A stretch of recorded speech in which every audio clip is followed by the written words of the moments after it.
오늘 이 본문을 보면은 좀 사실 질문이 생깁니다. 아니, 하나님이 어떻게 황충, 메뚜기 같은 이런 것들을 동원해서 인간을 치시는가? 하나님도 뒤로는 이런 거 기르고 계셨구나 하는 그런 느낌이 살짝 듭니다. 그리고 하나님도 어떻게 이런 흉측한 벌레와 이 천사들이 사람을 3분의 1을 죽인다니, 이 전문 킬러 천사들도 천국에 있나 보다 하는 생각이 듭니다.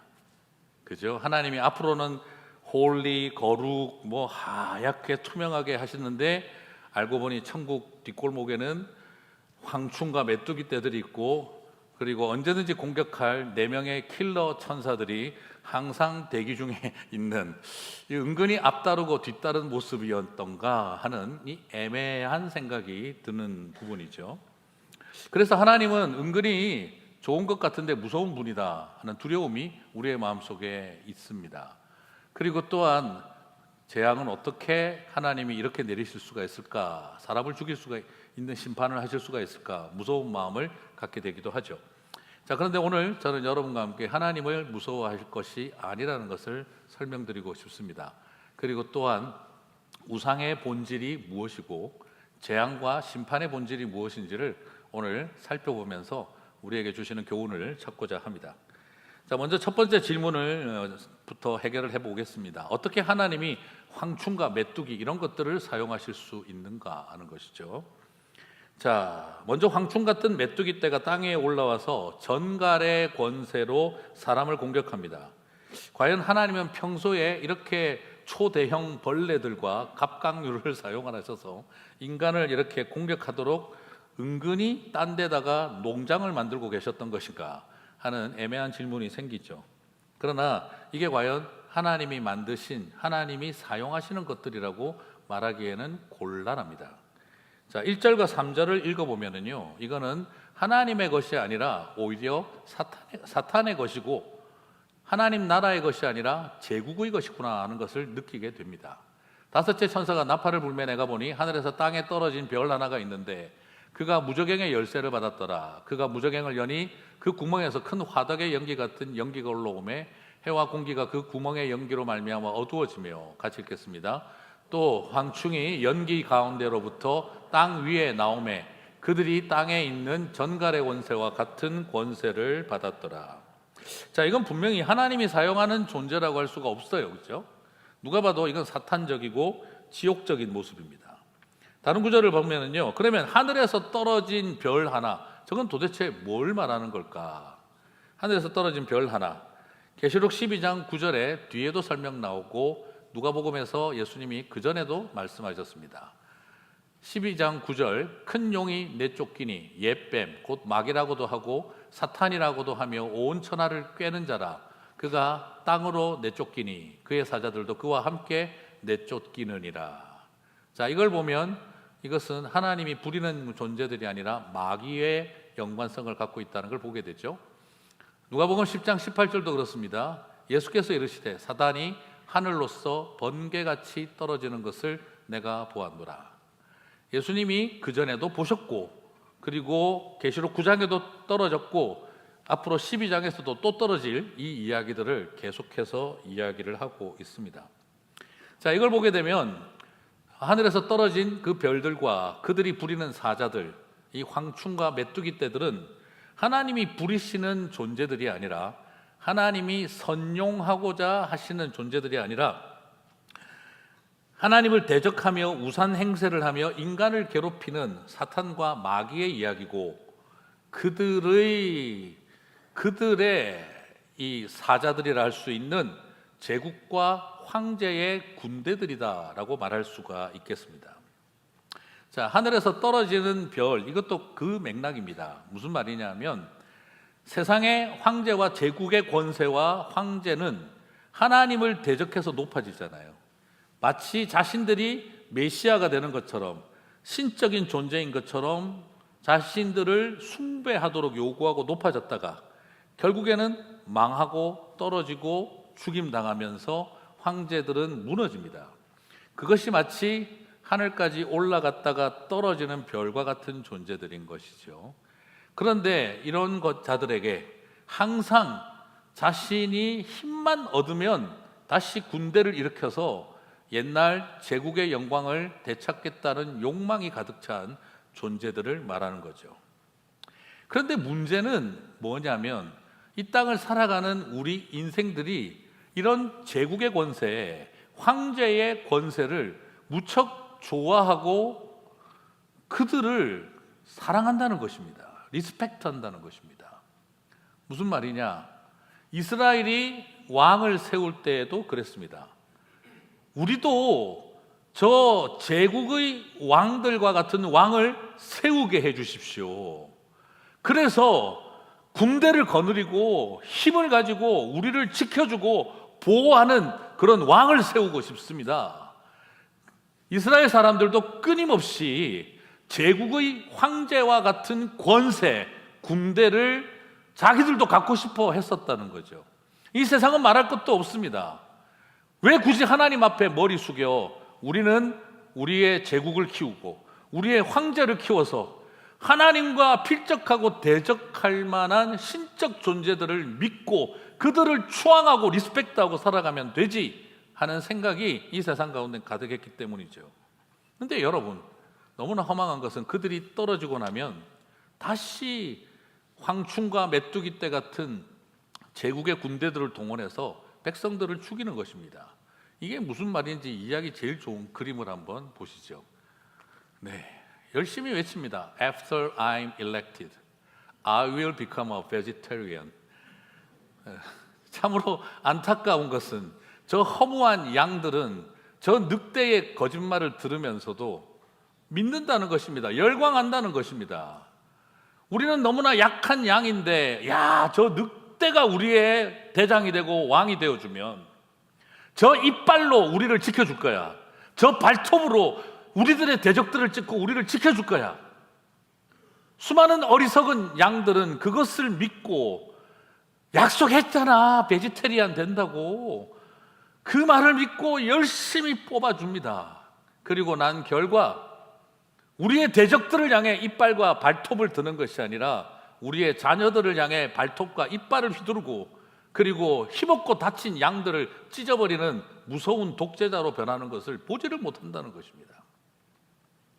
바로 이것이죠.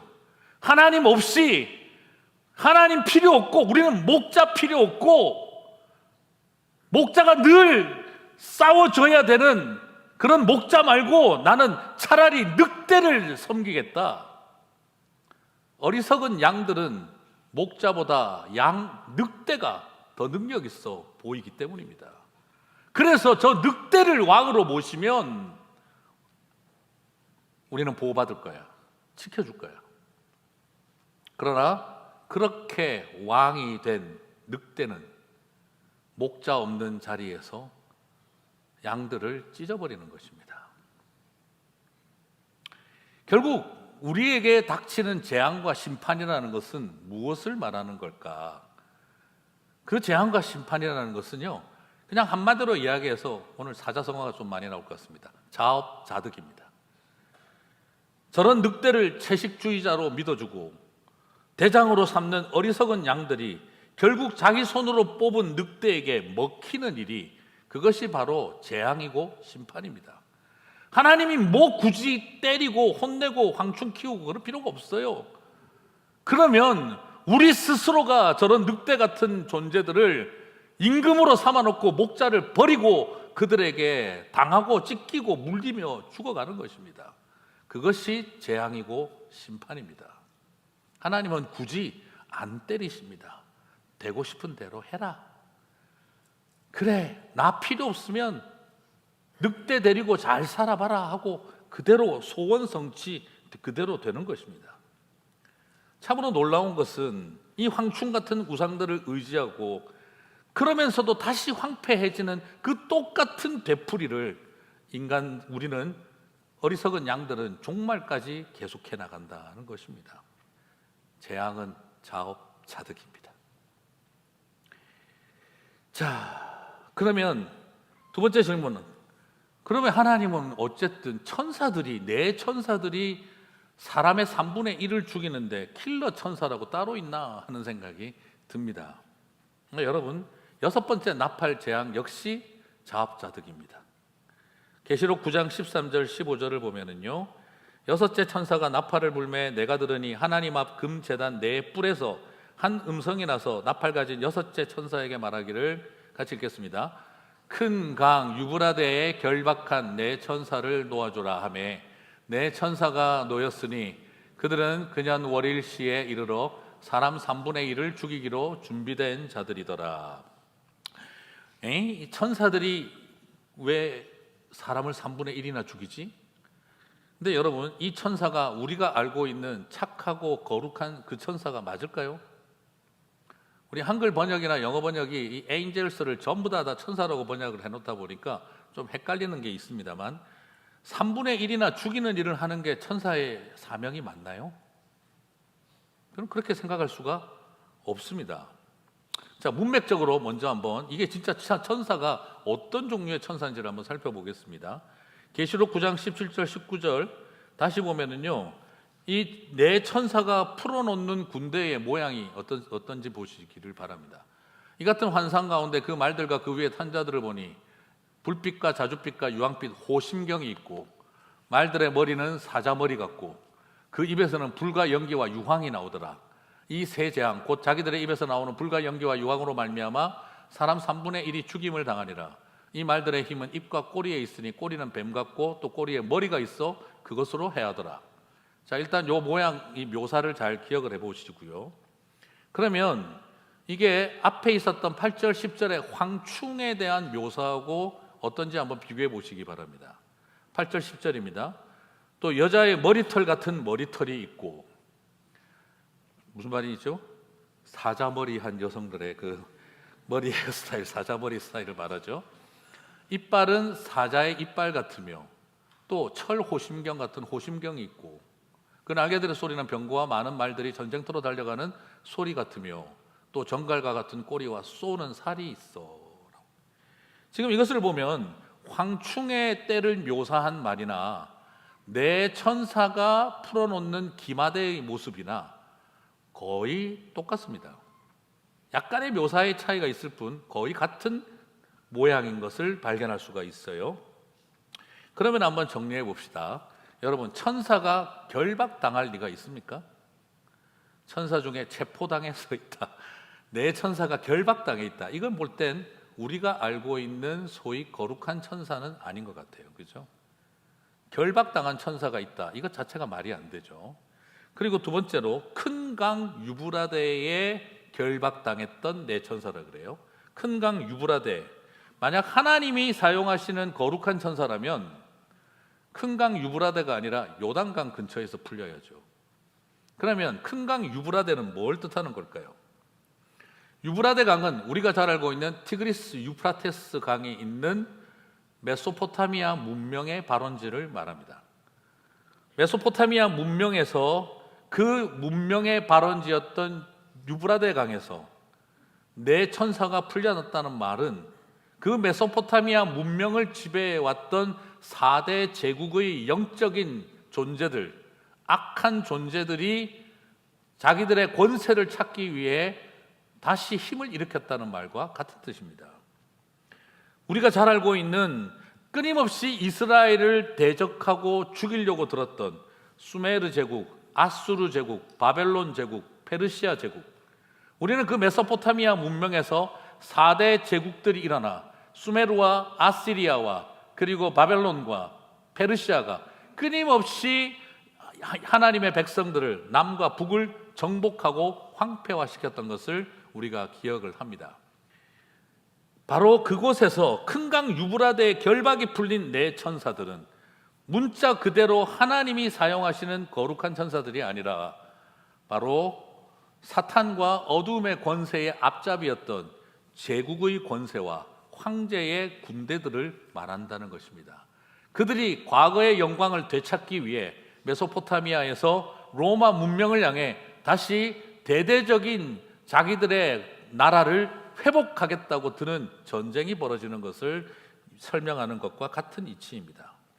이들이 결박을 풀어주라 하는 말은 하나님이 심판을 기획하고 펼쳤다는 말이 아니라 바로 끊임없이 욕망으로 제국의 권세, 황제의 권세를 부러워하고 우리도 그런 왕이 있었으면 좋겠다 욕망하는 이 어리석은 양들이, 세상의 사람들이 그 욕망에 대해서 하나님이 하고 싶은 대로 해라, 너희들 원하는 대로 다 열어줄게, 풀어주신 결과라는 것입니다.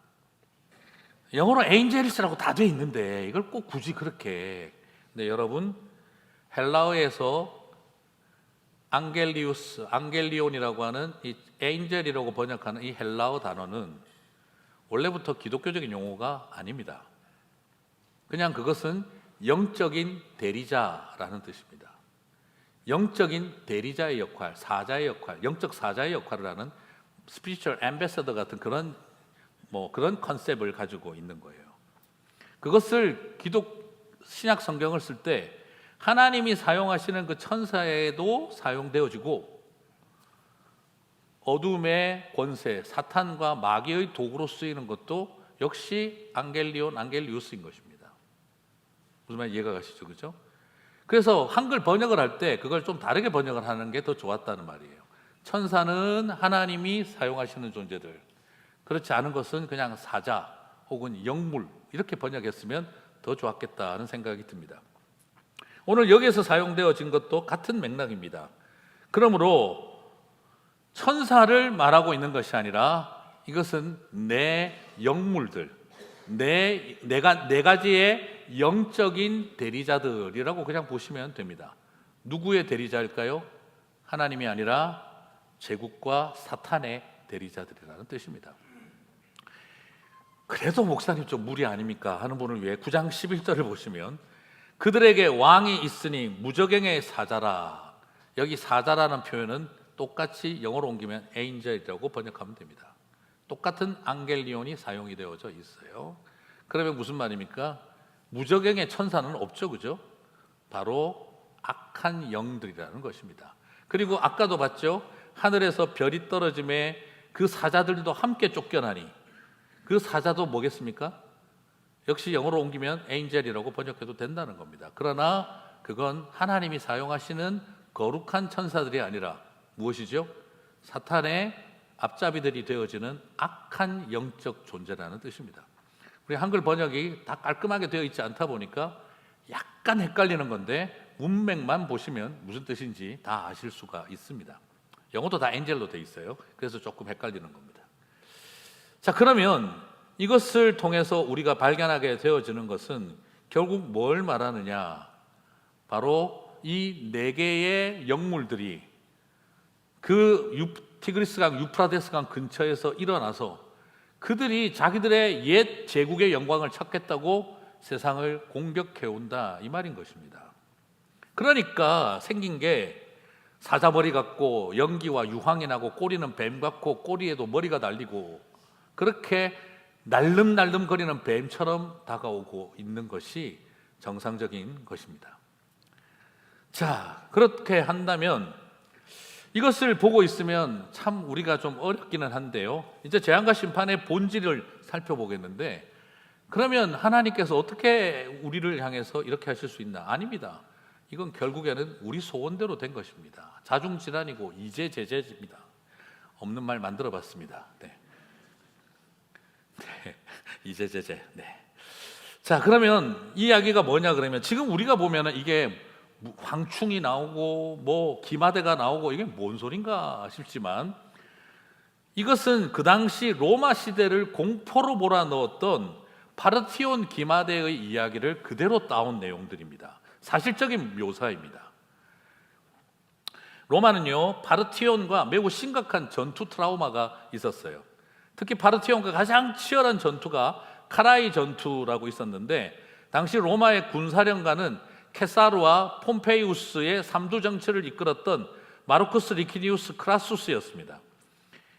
뭔 소린가 하는 생각이 또 드시겠습니다만, 여러분 잘 아는 삼두 정치의 일을 이끌었던 시저와 폼페이우스, 그리고 잘 안 알려진 세 번째 사람이 바로 이 크라수스였는데, 그런데 이 크라수스가 이 파르티온과의 전투에서 전사를 합니다.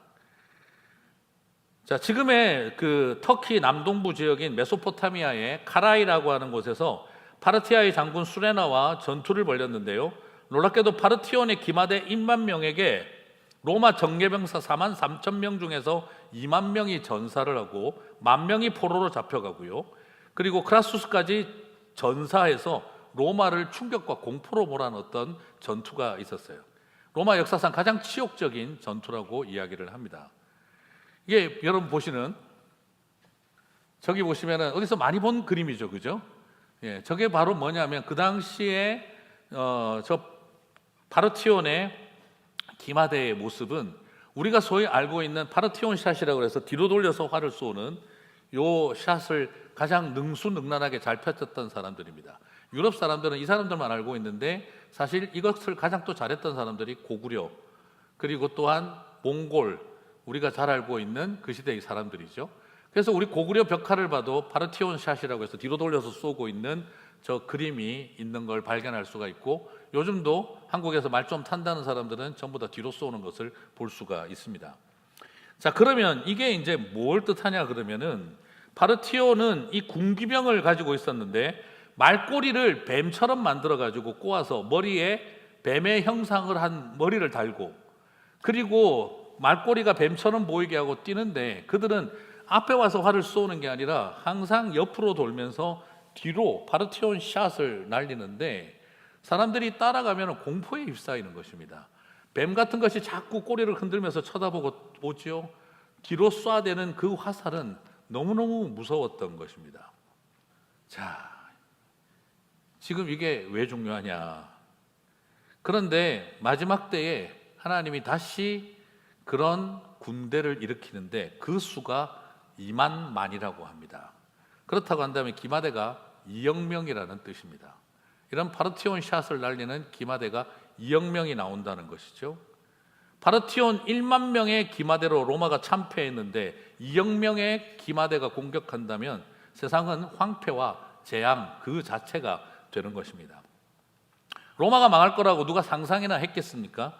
그런데 메소포타미아 문명의 상징인 수메르, 아수르, 바벨론, 페르시아 같은 4대 제국이 망한 유프라데스 강에서 옛 영광을 노리는 제국의 군대가 다시 일어나서 세상을 타격할 것을 계시록은 예언을 하고 있는 것이죠. 굳이 하나님이 군대를 동원하고 죽일 필요가 없습니다.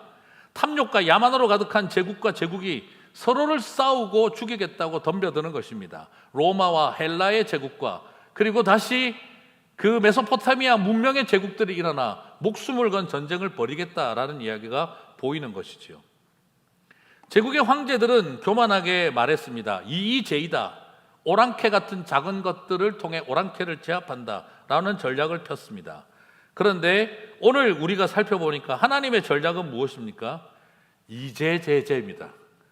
제국을 통해서 제국을 발음도 잘 안 되네요. 그러니까 제압한다, 이런 말이 되겠습니다. 자중질환, 이제제제. 오늘 사자성어가 좀 됩니다. 통역하시는 분은 어떻게 통역할지 제가 걱정입니다.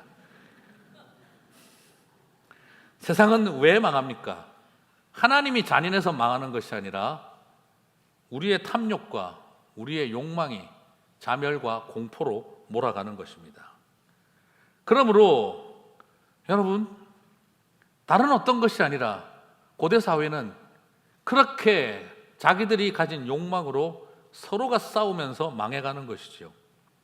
결국 재앙은 뭘 말하느냐? 재앙은 다른 것이 아니라 하나님이 심판해서 우리에게 심판이 일어나는 것이 아니라 우리가 자멸하고 공멸해 가는 것을 말하고 있는 것입니다. 심판은 집착이 만든 자멸입니다. 부모와 자식이 원수가 되고 이웃과 이웃이 칼을 겨누면서 전쟁으로 서로를 죽여가는 일인 것이죠. 하나님이 굳이 칼 뽑아서 우리를 칠 필요가 없습니다. 서로가 이 세상에 신의 자리에 오르겠다는 욕망으로 가득 찬 제국의 통치자들이 서로를 죽이고 죽이며 망해가는 것입니다. 오늘 이것이 오늘 우리에게 발견되어지는 가장 큰 문제입니다. 수많은 세상에 하나님이 세상을 멸해서 멸하는 것이 아니라 우리는 우리가 만든 군대, 우리의 욕망을 따라 나의 제국을 건설하겠다고 들면서 서로를 죽이고 망해가는 것입니다. 그것이 마지막 때에 일어날 일입니다. 저는 그래서 오늘 부탁드리고 싶습니다. 세상은 왜 망하는가? 하나님이 잔인해서 종말이 오는 것이 아니라 우리의 탐욕과 집착이 자멸과 공멸을 향해 나아가고 있는 것입니다. 저는 이런 생각이 듭니다. 오늘날 개신교와 기독교가 너무 큰 착각에 빠져버렸습니다. 우리가 힘을 가지면 세상을 바꿀 수 있을 거라고 착각을 한 거예요. 기독교 제국이 세상을 변화시키지 않습니다. 오늘날도 수많은 거짓된 선지자들과 말씀의 종들이 기독교 제국을 만드는 것이 하나님 나라인 것처럼 잘못 가르치고 있습니다. 결코 그것은 하나님의 뜻도 계획도 아닙니다. 오늘 우리에게 중요한 것은 하나님의 나라의 길을 묵묵히 걸어가는 주의 백성들이 되는 일입니다. 계시록 9장 4절은 우리들에게 보여주고 있습니다. 땅의 풀이나 푸른 것이나 각종 수목은 해하지 말고 오직 이마에 하나님의 인침을 받지 아니한 사람들만 해하라 하시더라. 무슨 말입니까?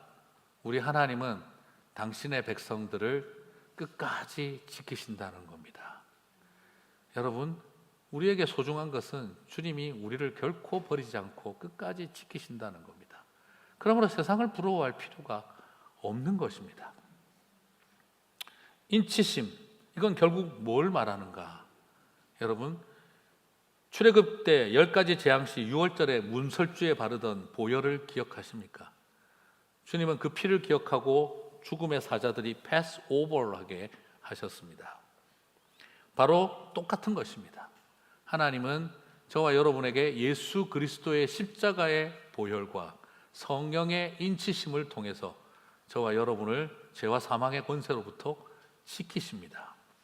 이 세상을 향해서 힘 다 빼버리신 주님이 우리를 지키는 일에 애를 쓰고 계십니다. 저는 그것이 은혜라고 믿습니다. 근데 여러분, 인침만 받으면 되는 겁니다. 그런데 오늘날 자꾸 이상한 종말론을 가르치는 분들은 뭘 자꾸 받지 말라고 강조를 해요. 뭐죠? 666 받지 마라, 베리칩 찍지 마라, 바코드 받지 마라, QR코드도 위험하다. 여러분, 뭘 안 받아야 종말을 안전하게 사는 것이 아니라 성령의 인치심을, 십자가의 보혈의 은혜를 인치심을 받으면 그것이 저와 여러분을 살리는 길입니다. 사랑하는 성도 여러분, 그날을 바라보고 오늘을 이겨나가는 저와 여러분이 되시기를 바랍니다. 오늘 말씀은 우리들에게 명확하게 제시하고 있습니다. 이런 것들로부터 주님은 우리를 지키시고 보호하시고 주의 은혜의 길을 반드시 가게 하실 줄 믿습니다. 그날을 바라보며 승리하는 저와 여러분 되시기를 주님의 이름으로 축복합니다.